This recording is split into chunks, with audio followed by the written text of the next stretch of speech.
Hello dear students. In today's assignment we are going to discuss the syllabus of unit test, and this assignment is for the preparation of your unit test Cambridge Connection Geography 6. We are going to start with chapter number 2, in which we will discuss the back exercise as well as question answers which will come in your first term examinations. First of all, fill in the blanks. The endogenous are responsible for the formation of mountains and deep sea trenches. Endogenous processes कौन से थे जो कि earth crust के अंदर होते थे, जो अर्थ क्रस्ट के नीचे होते हैं, वो they are responsible for formation of mountains and deep sea trenches. A series of mountains that are close together is known as fold mountains. जो भी सीरीज़ है माउंटेन्स की जो बिल्कुल क्लोज है तो उसे कौन से बोलते हैं? Fold mountains. Glacial valley have U shaped structure. Glacial valleys के कौन सा स्ट्रक्चर है? U shaped structure. A plateau formed by uplifting the earth crust is called continental plateau. जो प्लेट्यू अर्थ के क्रस्ट को अपलिफ्ट करके बनता है उसे बोलते हैं continental plateau.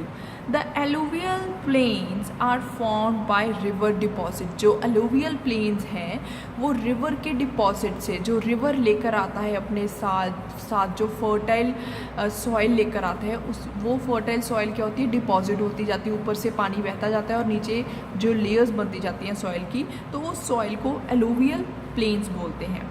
Now tick the correct answer. The term used for mountain with frozen river of ice are called glaciers. जो हम frozen mountains के लिए term use करते हैं उसे बोलते हैं glaciers. Name the plains that are formed by wind deposition. Wind deposition से कौन सी बनती हैं? Lewis plains. कौन से बनते हैं plains? Lewis plains. Now next, Rift Valley is formed by broadening of earth crust. ठीक है, जो रिफ्ट वैली है वो कैसे बनती है? जब अर्थ क्रस्ट जो है वो ब्रॉडन हो जाता है, जो साइड में हो जाता है, ठीक है, थोड़ा ब्रॉड हो जाता है. The age of old fold mountain is 10 to 25 million years. कितनी है जो ओल्ड फोल्ड माउंटेन्स हैं उनकी एज कितनी है? 10 to 25 मिलियन ईयर्स है. The Mexican plateau is called a mineral store. क्या है? Mineral store. Now next is match the following. Match the following में उन्होंने क्या बताया हुआ है? टाइप ऑफ लैंडफॉर्म बताई हुई है, इधर उसकी एग्जाम्पल दी हुई है. तो यंग फोल्ड माउंटेन्स की एग्जाम्पल क्या है? The great dividing range. The great dividing range. Old fold mountains की क्या है? अरावलीज. ओल्ड फोल्ड माउंटेन्स की एग्जाम्पल क्या है? अरावलीज. रिफ्ट वैली की एग्जाम्पल क्या है? राइन. रिफ्ट वैली की एग्जाम्पल क्या है? राइन. पेडमोंट प्लेट्यू कौन सा है? Patagonian plateau. पेडमोंट प्लेट्यू कौन सा है? Patagonian plateau. कॉन्टिनेंटल प्लेट्यू कौन सा है? Arabian plateau. Now next is state whether true और false. Mountains are formed with in short period of time. Do you think this is true statement? No, this is not true statement. This is a false statement. क्योंकि आपको मैंने पहले भी बताया था जो mountains हैं this is a slow process and took millions of years to form or thousands of years to form. Mountains are habitat to wildlife. Yes, this is true. आपको पता है कि mountains में कई तरह के forest होते हैं, उनमें कई तरह की wildlife होती है. Rift valley have U shape structure. No, U shape structure किसका है? हमने ऊपर पढ़ा है. यू शेप स्ट्रक्चर किसका है? ग्लेशियल वैली का है. Now next is great plains of USA is type of erosional plains. This is again a false statement. About 80% of world population live on plateau. This is again a false statement because 80% of world population live on plains. Now आपने जो मैंने आपको back question answers करवाए थे आपकी पहली assignment में, आपने वो वाले नहीं करने. जो इस असाइनमेंट में दिए गए हैं बस वही क्वेश्चन आंसर्स करने हैं. Explain the endogenous process. processes that are caused by force from within the earth are called endogenous. endogenous processes कौन से होते हैं?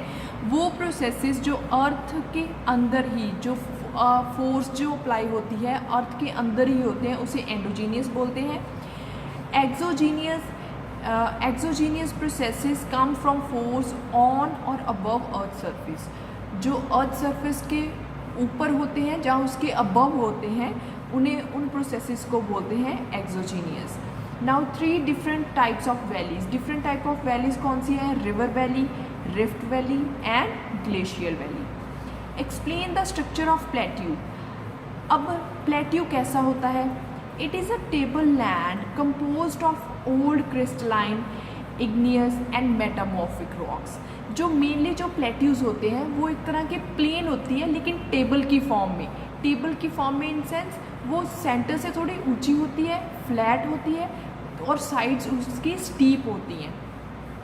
तो एक टेबल लैंड बन जाती है जिसमें old crystalline, igneous and metamorphic rocks होते हैं. It has a broad and shallow valleys and rounded hills. इसमें हिल्स भी होती हैं लेकिन वो राउंडेड होती हैं, और ब्रॉड एंड शैलो वैलीज भी होती हैं.